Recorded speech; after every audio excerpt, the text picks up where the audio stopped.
So when it comes to plan B, never, ever, ever have one. Huh?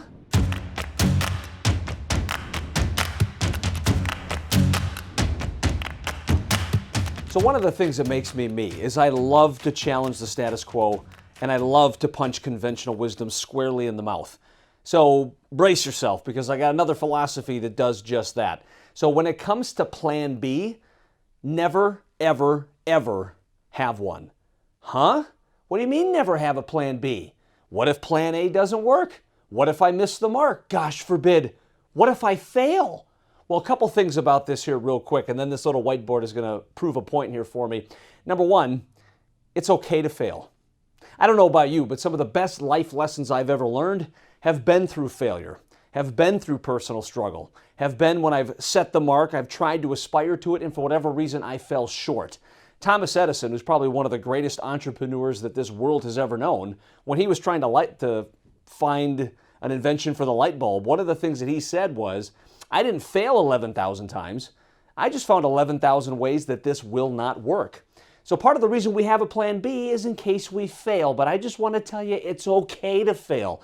Growth never happens within the comfy confines of somebody's comfort zone. So it's okay to fail. But number two, the more energy you take away from plan A, the less likely you're going to realize plan A. It kind of becomes like a self-fulfilling prophecy. Allow me to demonstrate. So let's say this is me, and I have a goal, and whatever that goal is, maybe that goal is to be a millionaire, maybe that goal is to land a large account, maybe the goal is to become president of my company. It does not really matter, but whatever that goal is, this is what I'm aspiring for.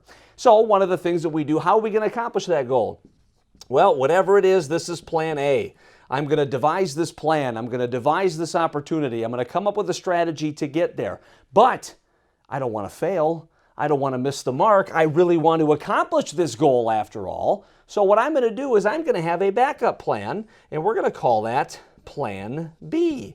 Just in case plan A doesn't work, I got that safety net in plan B. But you know what? Some people even go a little bit more extreme, and they have a third option. Let's just call that one plan C. Pretty creative, eh? A, B, C. So let's say this. If plan A is the primary way I'm going to go there, but I've got backup plans, being plan B and plan C, there's only a finite amount of time in the day.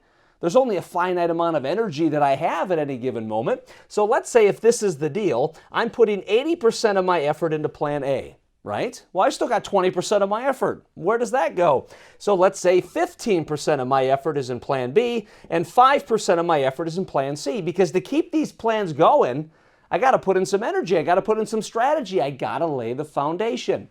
Well, just by looking at this, if I'm only putting 80% of my effort into plan A, if I'm only putting 80% of my energy, my drive, my ambition, and my primary plan, am I more likely or less likely to achieve that than somebody who's putting 100% of their energy and effort into it?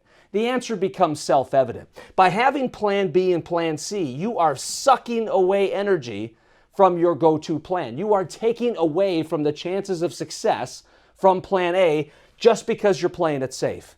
Just because you don't want to miss the mark.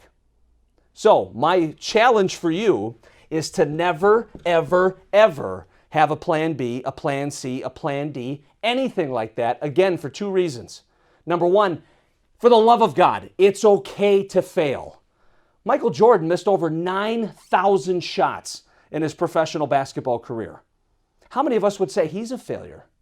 In order to make the shots, you first have to take the shots. Wayne Gretzky said you miss 100% of the shots you never take. So don't worry about failing, because it allows us to grow. Put all of your energy, all of your ambition, all of your drive into plan A, because it's okay to fail, but now 100% of your effort is into plan A, and you're more likely to succeed. It becomes a self-fulfilling prophecy, so stop playing it safe, go all in, and never have a plan B.